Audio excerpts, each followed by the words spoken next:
Assalamu alaikum wa rahmatullahi ta'ala wa barakatuh.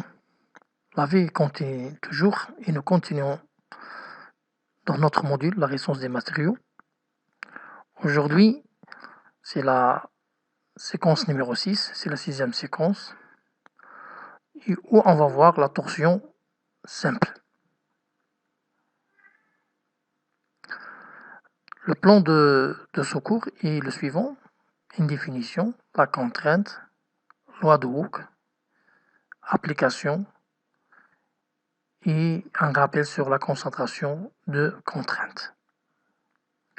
La définition. Une poutre est sollicitée à la torsion simple s'il est soumise à deux couples de moments opposés portés par la ligne moyenne, ou bien la fibre moyenne. Un arbre qui est soumis à un moment de torsion MT. Il est soumis à la torsion.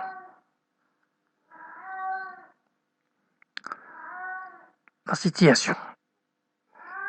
La situation, un mécanisme, c'est la mobilité de la voiture. L'arbre principal de torsion qui achemine l'énergie mécanique des moteurs, de la boîte à vitesse exactement, vers les roues à droite et à gauche à travers le pont. On a l'arbre principal de transmission et les deux arbres secondaires, gauche et droit. C'est un schéma classique, un exemple où il se trouve l'arbre de torsion. La contrainte. La contrainte dans la torsion est tangentielle. Elle est donnée par la relation suivante. Tau est égal à mt sur E0, 0. Avec E0, c'est le moment polaire qu'on avait dans les leçons précédentes. La contrainte est variable. Elle dépend de la distance de la fibre par rapport au centre, où on calcule la contrainte. Bien sûr, il a une valeur maximale, tau max, qui est égal à mt sur E0 sur R. C'est la distance maximale de la matière par rapport du centre. C'est le rayon R. Je remplace R ici et j'aurai la valeur maximale de la torsion, de la contrainte de torsion. De la contrainte de torsion, je transforme R en D sur 2, je remplace E0 par sa valeur qu'on a vue, c'est PD 4 sur 32, une petite transformation et j'aurai la relation finale avec P sur 16 à peu près égal à 0,2. Exactement, c'est 0,19 quelque chose, mais on prend 0,2 pour simplification. Et j'aurai taux maximal qui est égal à mt sur 0,2 d au cube. C'est la relation de calcul qu'on va utiliser. Loi de Hooke. Loi de Hooke, c'est la loi qui relie la contrainte et la déformation. On avait dans la traction, comme on s'écrit, dans le sixième, comme on s'écrit, et dans la torsion, elle va être dans cette forme. Tau est égal à G gamma, ça on a vu dans le cisaillement. Maintenant, je change gamma. Gamma, c'est cet angle-là, c'est la déviation, qui est égal à peu près, parce que c'est très petit. Tangente de gamma est égal à peu près gamma. Tangente de gamma qui est égal à cette côte-là, qui est l'opposé, sur le côté adjacent. المقابل على المحاذي. المقابل c'est B'. Quand je torde un arbre, il y a une rotation. L'arbre ici de fixe de ce côté-là, il est libre de ce côté-là, et j'applique un moment de torsion, ce que fait, il va faire une rotation alpha, et B devient B'. La distance, ou bien ce segment-là, B et B', on peut l'assimiler comme un segment droit, et dans ce cas-là, tangente de gamma qui est égal à BB' sur L. Avec BB', c'est la longueur de cet arc qui est égal à qui est égal à ρ, une distance par rapport à un rayon ou à un calcul, d'accord? Elle peut varier de 0 jusqu'à r, d'accord? Ce qui fait la longueur d'axe, longueur de cet arc est égale à alpha fois ρ. Je remplace ici, c'est la tangente de gamma, qui est égale au côté opposé sur le côté adjacent, d'accord? Qui est égal à g rho θ. Ici, j'ai remplacé alpha sur L par une grandeur θ qu'on appelle l'angle de déformation unitaire, qui est exprimé en radians par qui est égal à g rho θ, avec g c'est le module de glissement, exprimé en mégapascal, L c'est la longueur, exprimée en millimètres, ρ c'est la distance à la fibre étudiée à partir du centre, exprimée en millimètres, alpha c'est l'angle de rotation de la section étudiée, exprimé en radians. Et θ, comme je viens de dire, c'est l'angle de déformation unitaire, exprimé en radians par millimètre. Ici, en une application, on va utiliser les deux relations de la contrainte et de la déformation, loi de Hooke. Un arbre d'acier de longueur L transmet une puissance P à une vitesse N. Petit a. Dimensionner l'arbre, ce qui fait on demande le diamètre minimal de l'arbre. Calculer l'angle maximal de rotation. On donne L est égal à 800 mm, la longueur de l'arbre est égale à 800 mm. La puissance transmise c'est 50 CV. L'arbre il tourne à une vitesse N 250 tours par minute. On donne RPG, la résistance pratique au glissement des matériaux de l'arbre, 260 mégapascal. La solution. Pour assurer la résistance, on doit bien sûr satisfaire la condition de résistance, qui dit que la contrainte doit être inférieure à la résistance. Dans notre cas, torque maximal inférieur ou égal à RPG. Et je reprends la relation qu'on a vue, c'est-à-dire MT, c'est torque max qui est égal à MT sur 0,2 dO cube, inférieur à RPG. J'ai toutes les données, il me manque seulement le moment de torsion. Ici, je reprends la relation qu'on a vue quand on a calculé la clavette. Si vous vous rappelez très bien, on a écrit cette relation-là et on a démontré devient-elle. Maintenant, je le reprends directement, ce que fait MT est égal à 30P sur Pi fois N. Je remplace directement. Ici, je travaille avec les unités ISO. 30, c'est 30. 50, c'est la puissance qui est dans en CV. Chaque CV est égal à 736 watts. 736 watts. Je convertis en watts. P c'est 3,14 et la vitesse de rotation 250. Tout calcul fait, je trouve MT, le moment de torsion, qui est égal à 1406,36 Nm. Je remplace cette relation-là et je fais sortir le diamètre. Toute transformation faite, D est supérieur ou égal à la racine cubique de MT sur 0,2 RPG. Je remplace les grandeurs par leur valeur. Tout calcul fait, D est supérieur ou égal à 30,01.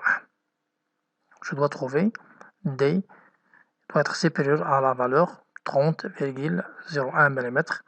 On choisit D égale à 35 mm. Avec cette valeur, on va faire le calcul suivant.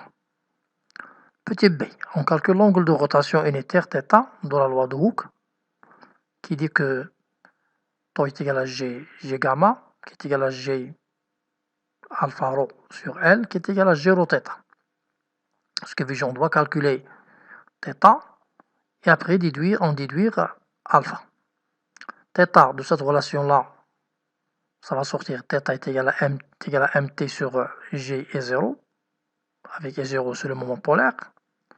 Pour un Un arbre cylindrique, la section est circulaire, ce qui fait le moment polaire est égal à PD4 sur 32. Je remplace les grandeurs par leur valeur. 1406,36 c'est le moment, qui est exprimé en newton on a trouvé newton mètre. Je la convertis en newton millimètre, je multiplie par 10 à la puissance 3. Le G pour le moment de glissement pour l'acier, c'est 8 10 à la puissance 4. Et le moment polaire. Je fais le calcul, je dois trouver 1,193 10 à la puissance moins 4 radians par millimètre. C'est l'angle de rotation unitaire. Je multiplie bien sûr θ par L qui est la longueur maximale, pour trouver la valeur de rotation maximale. Ce qui fait alpha max qui est égal à θ fois L, qui est égal à 1,193 fois 10 à la puissance 4 fois 800. Ça va donner en fin de compte 9,55 10 à la puissance moins 2 radians. Je transforme en degrés, ce qui fait l'angle qui est en radians, divisé par pi fois 180. Ça va donner 5,47 degrés. Devoir. Je vous donne un petit devoir pour le faire. Refaire le calcul, ce que fait vous allez refaire le même calcul avec les mêmes dimensions, sauf que cette fois-ci, l'arbre il est tubulaire, c'est forme de tube. Ce qui fait l'arbre il est percé de l'intérieur, sous forme de tube, avec cette relation que le diamètre extérieur qui est égal à 2 fois le diamètre intérieur. C'est le même situation que j'ai donné pour calculer le moment polaire dans nos devoirs. D'accord? Maintenant, je vais un petit peu rappeler sur les facteurs de concentration de contrainte. La concentration de contrainte signifie que la valeur théorique calculée de la contrainte est multipliée par un coefficient dépendant de la situation que nous avons. Et j'aurai une contrainte effective qui est égale à un coefficient KT, le coefficient de concentration, multiplié par la contrainte théorique ou bien la contrainte calculée. Dans notre cas, taux effectif est égal à KT qui multiplie le taux théorique. Ce qui fait la contrainte qu'on a calculée, je la multiplie par un coefficient pour avoir la contrainte réelle, la contrainte effective, la contrainte qui agit réellement dans le matériau. Et selon les cas. Par exemple, pour un arbre avec épaulement, ce qui fait il y a un arbre, il y a un petit diamètre et un grand diamètre, il y a un épaulement, et il y a un arrondi ici, ce qui fait un congé ici, et on doit calculer le coefficient de concentration KT. À partir de la relation entre le petit d et le grand D, par exemple ici je prends dans un cas où grand D sur petit d est égal à 2, ce qui fait le grand D est égal à 2 fois le petit d, ce qui fait il nous concerne cette courbe-là, la courbe qui est en haut, d'accord, qui nous concerne. Puis nous regardons la relation qui est entre le rapport entre le rayon de l'arrondi et le petit diamètre d. Si par exemple est égal à 0,2, ce qui fait RD est égal à 0,2, ce qui fait je monte verticalement, jusqu'à l'intersection avec la courbe qui correspond à ma situation D sur 2, et je mène une horizontale jusqu'à ici, ça va donner presque 1,3 comme ça. Et j'aurai dans ce cas, pour D sur grand D sur petit d est égal à 2 et R sur D est égal à 0,02, ça va nous donner un coefficient de concentration des environs de 1,3. Parce que ici, d'après la contrainte réelle qui va agir ici, c'est la contrainte calculée multipliée par le coefficient trouvé, c'est 1,3. Et cela est différent, ça se diffère d'un cas à l'autre. D'accord? Le cas qu'on a vu, ce que fait arbre avec épaulement, maintenant arbre avec avec gorge. Si j'ai une gorge, la même chose, ce qui fait les mêmes relations, ce qui fait je dois chercher le rapport D sur petit d, je dois chercher le rapport petit r sur le petit d, trouver l'intersection de la verticale avec la courbe considérée et mener une horizontale vers l'axe des concentrations. Et je trouve le coefficient de concentration. Troisième cas, c'est arbre avec trop de copies, ce qui fait un arbre qui est percé par une, il est percé pour loger une copie. Dans ce cas, c'est la même chose. Ce qui fait le petit d, cette fois-ci, c'est le diamètre de perçage. Le grand D, c'est le diamètre de l'arbre. Et à partir de ce rapport-là, de ce rapport-là, toujours, je trouve le rapport, c'est la courbe, je trouve l'intersection, je mène l'horizontale vers le coefficient de concentration. Et merci pour votre attention. Faites s'il vous plaît le devoir et on va réserver une séance prochainement de correction des devoirs que vous avez. Et à la prochaine, attendez la 7e séquence. Salam alaikum wa rahmatullahi ta'ala wa barakatuh.